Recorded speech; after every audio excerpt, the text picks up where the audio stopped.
Bonjour, aujourd'hui nous allons parler des attitudes de communication pour créer davantage d'audace dans sa vie de femme. Pour toutes celles qui se demandent comment se libérer des carcans, des critiques intérieures usantes, d'un travail qui n'a pas de sens ou d'un entourage déprimant, nous allons voir pourquoi libérer une part d'audace en soi aide à sortir de l'ornière sans perdre son équilibre ni ses moyens. Quand l'audace est bloquée, surviennent la mauvaise image de soi, un jugement sur son physique, le refus de soi ou le vide intérieur. Vous savez, l'audace, c'est ce qui permet d'avoir de la force pour entreprendre, pour avoir une vision de son poste ou avoir une facilité à entrer en relation avec l'autre sans crainte ni jugement. L'été, et nous sommes en été, et c'est le moment idéal, après cette période de confinement et de déconfinement, de se poser dans la détente afin de poursuivre la connaissance de soi. Peut-être pour aller vers une forme de légèreté, de faire des petits pas vers ce qui nous fait vibrer. Il faut savoir que ce qui bloque l'audace en premier, c'est cette sensation de ne pas se donner ou de ne pas recevoir de la légitimité sociale. Cela entraîne une incapacité d'action, un doute sur sa compétence, sur son identité, et on est alors privé de son pouvoir d'agir et on entre dans le sentiment d'impuissance ou d'imposture. Voici quelques réponses relevées dans des enquêtes sur ce que disent les femmes sur leur légitimité ou leur manque de légitimité. Elles ont l'impression de ne pas être prises au sérieux, d'être comparées et jugées, de ne pas savoir défendre ses idées et de ne pas prendre leur place, de minimiser ses atouts pour ne pas se mettre en avant. Estelle est une cliente qui est mi-salariée, mi-entrepreneur. Elle a de la difficulté à dire qu'elle est compétente dans son métier parce qu'elle déteste quelque chose, c'est entendre quelqu'un se vanter, les gens qui se vantent. Mon impression, me dit-elle, c'est qu'une grande gueule parle fort et n'agit pas fort.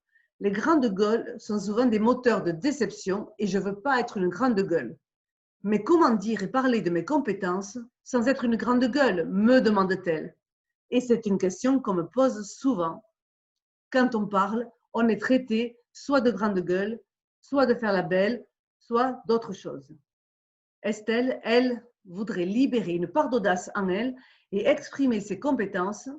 Elle est prise avec la double contrainte. Si elle ne parle pas, elle ne se sent pas honnête avec elle-même parce qu'elle se minimise. Mais si elle s'exprime, elle craint de décevoir ou d'être mal vue.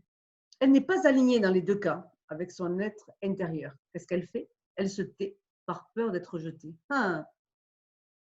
Être soi, c'est se donner de la légitimité en honorant sa féminité autant que ses compétences.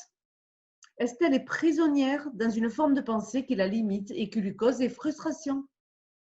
C'est pourquoi elle reste dans son coin en attendant de ressentir cette part d'audace qui lui permettrait de passer à l'action, d'avoir la permission de le faire, de se faire connaître sans se faire juger, de demander de la reconnaissance pour pouvoir évoluer et de recevoir tout simplement de la légitimité.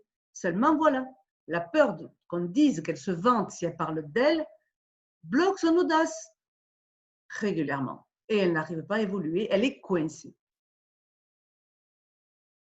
Voici une piste pour libérer son audace. Si vous aussi, vous avez l'impression que vous n'arrivez pas à passer à l'action, que vous ne savez pas demander, que vous n'avez pas de reconnaissance de vos pairs, de votre hiérarchie, que vous ne recevez pas de légitimité ou que vous êtes jugé, vous pouvez aller rencontrer les parties inconnues de vous pour les libérer, pour les éclairer, car nous avons plusieurs parties qui sont conditionnées et qui peuvent rester bloquées, enfermées. Vouloir s'occuper d'une partie en soi, c'est renoncer aux autres parties. C'est pourquoi c'est important de les clarifier, de les connaître, de porter des éclairages et de faire de la négociation entre ces différentes parties pour créer un équilibre. La deuxième chose que vous pouvez faire, c'est d'être agressive envers la pensée lancinante qui vous tire vers le bas, celle qui vous dit que parler de soi, c'est se vanter. Il faut chasser comme une mouche la pensée négative qui vient vous tirer vers le bas.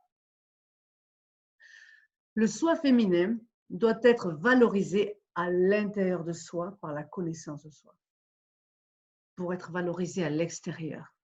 Estelle a donc décidé d'agrandir son audace en adoptant une nouvelle attitude de communication. Elle a découvert un côté féminin de leader qu'elle a décidé de mettre au service de son projet d'évolution professionnelle. De nouvelles facettes de personnalité sont apparues qu'elle va utiliser lors des situations tendues. La connaissance de ses forces, de ses points de progrès sont très importants dans ce vaste projet de connaissance de soi.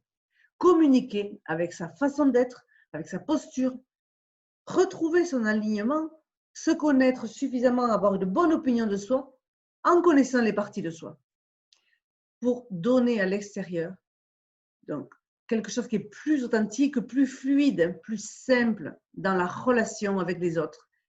Et dans ce cas-là, on se sent beaucoup mieux, on a beaucoup plus de place, on prend sa place. Alors, quelle attitude qui est davantage vous-même allez-vous mettre en place cet été pour libérer une part d'audace et libérer une part d'audace, porter des éclairages sur ces parties en vous? Eh bien, moi, je vous propose de vous accompagner, soit avec du coaching en distance, soit si vous avez des droits CPF dans mon compte formation, on peut travailler aussi sur comment booster votre audace et votre confiance, soit si vous voulez nous rejoindre pour l'atelier audace qui a lieu en Provence de manière régulière et qui permet aux femmes de se connaître davantage dans leur intérieur, dans l'image qu'elles donnent aux autres. Donc, plusieurs façons de travailler avec moi, rejoindre les ateliers ou faire un accompagnement à distance. Toutes les informations sont en dessous de cette vidéo. Je vous souhaite une bonne journée et n'oubliez pas, le vaste projet de la connaissance de son soi féminin va faire en sorte de vous aider à vous affirmer et à vous positionner. Très bonne journée à toutes.